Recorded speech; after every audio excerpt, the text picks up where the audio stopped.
Bharatiya Janata party ఎప్పటికప్పుడు ఈ అంశాన్ని లేవనెత్తుతూ ఉన్నది. గెలిచిన వెంటనే 6 గ్యారెంటీలకు చట్టబద్ధత ఇస్తారని చెప్పి కల్పిస్తారని చెప్పినటువంటి రేవంత్ రెడ్డి గారు మరి 3 సార్లు అసెంబ్లీ సెషన్ నడిచినప్పటికీ దాని మీద చర్చ కూడా పెట్టినటువంటి వ్యక్తి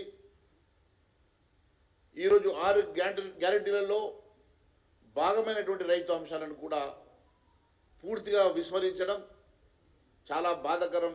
ఇది యావత్ తెలంగాణ రైతాంగాన్ని, మహిళల్ని, యువకుల్ని, విద్యార్థుల్ని, అన్ని వర్గాల ప్రజానీకాన్ని మోసం చేస్తూ ముఖ్యంగా రైతులకు ఇచ్చినటువంటి ఎన్నో హామీలు ఈరోజు తుంగలో దక్కిన సంగతి నేను గుర్తు చేస్తూ ఉన్నాను. అంతేకాదు అన్నదాతలకు ఇచ్చినటువంటి హామీల్లో భాగంగా రుణమాఫీ చేస్తానని చెప్పి కేవలం సగం మందికి కూడా రుణమాఫీ చేయలేనటువంటి దుస్థితిలో ఈ రాష్ట్ర ప్రభుత్వం ఉన్నది. ఎన్నో దేవుళ్ళ మీద ఒట్లు పెట్టి ఏ ఊరికి పోతే ఆ ఊరిలో ఉన్నటువంటి దేవుళ్ళ మీద ఒట్లు పెట్టి రుణమాఫీ చేస్తారని చెప్పి హామీ ఇచ్చినటువంటి రేవంత్ రెడ్డి గారు ఎన్నికల మేనిఫెస్టోలో, వరంగల్ డిక్లరేషన్లో సాక్షాత్ రాహుల్ గాంధీ గారి సమక్షంలో రాహుల్ గాంధీ గారి వారి నోట వచ్చినటువంటి అంశం రైతు డిక్లరేషన్. మరి రైతు డిక్లరేషన్లో మీరు ఇచ్చినటువంటి ఎన్నో అంశాల్లో భాగంగా రుణమాఫీ అంశం కూడా ఒకటైతే, రుణమాఫీ ఖచ్చితంగా రైతాంగానికి 2 లక్షల రూపాయలు రుణమాఫీ చేస్తానని చెప్పి కేవలం మీరు ఖర్చు పెట్టింది 17,000 కోట్ల రూపాయలు మాత్రమే. మీరే స్వయంగా చెప్పారు 40,000 కోట్ల రూపాయలు అవసరమవుతుందని.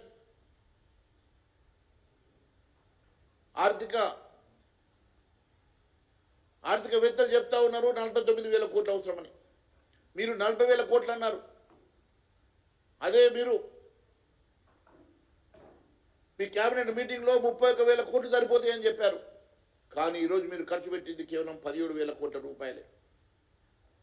గత ప్రభుత్వం 1,00,000 రూపాయల రుణమాఫీ చేయడానికి 19,000 కోట్లు ఖర్చు పెడితే మీరు 17,000 కోట్లతోటి 2 లక్షల రుణమాఫీ ఏ రకంగా చేశారని చెప్పి ప్రజానీకాన్ని నమ్మిస్తారని చెప్పి తెలియజేస్తా ఉన్నాను.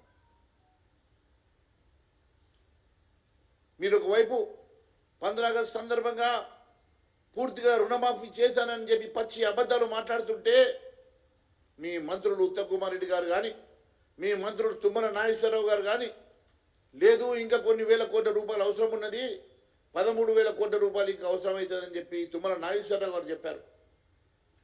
ఇంకా చాలామందికి రుణమాఫీ జరగలేదు, మేము ఇంకా రుణమాఫీ జరగడానికి మాకు ఇంకా కొన్ని వేల కోట్ల రూపాయలు అవసరం పడుతుందని చెప్పి మీరు చెప్పారు.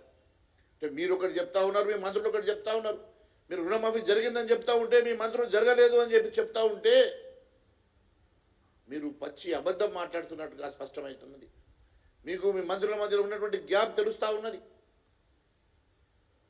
ఈ రకంగా రైతుల నుంచి పెద్ద ఎత్తున ఆందోళన మొదలైతే మీరు వెంటనే ఒక సబ్ కమిటీ వేశారు. ఇప్పటి వరకు ఆ కమిటీ రిపోర్టు నివేదిక ఇవ్వలేదు. మీరు వెంటనే 35 రోజుల క్రితం మీరు వెంటనే దీని మీద డీటెయిల్ రిపోర్ట్ తీసుకుంటామని చెప్పి అడిగారు. కానీ ఆగస్టు 16 నుంచి స్పెషల్ డ్రైవ్లో, ఆగస్టు 16 తారీఖు నుంచి స్పెషల్ డ్రైవ్లో మరి 35 రోజులు గడుస్తున్నా ఇప్పటి వరకు మీరు ఎంత డాటా కలెక్ట్ చేశారు, ఆ డాటా ఏ పబ్లిక్ డొమైన్లో పెట్టారు, మరి ఇప్పటి వరకు ఎంతమంది రైతులకు రుణమాఫీ జరిగింది, ఇంకా ఎంతమంది రైతాంగానికి రుణమాఫీ జరగాలనేటువంటి కనీస ఇన్ఫర్మేషన్ కూడా మీరు పెట్టకపోవడం అనేది ఎంత శోచనీయమో దీన్ని బట్టి తెలుస్తూ ఉన్నది. ఈ రకంగా దాని వివరాలు కూడా ఎక్కడ మీరు పొందుపరచలేదు. మరోవైపు ఖరీఫ్ సీజన్ దాటిపోతున్నది. రైతు భరోసా ఇస్తామని చెప్పారు, దానికి పేరు మార్చుకున్నారు. 15,000 రూపాయలు ప్రతి ఎకరాకి ప్రతి రైతుకి ఇస్తానని చెప్పినటువంటి మీరు 10,000 ఎట్లా సరిపోతాయి, 10,000కు బదులు 15,000 ఇస్తామన్నారు.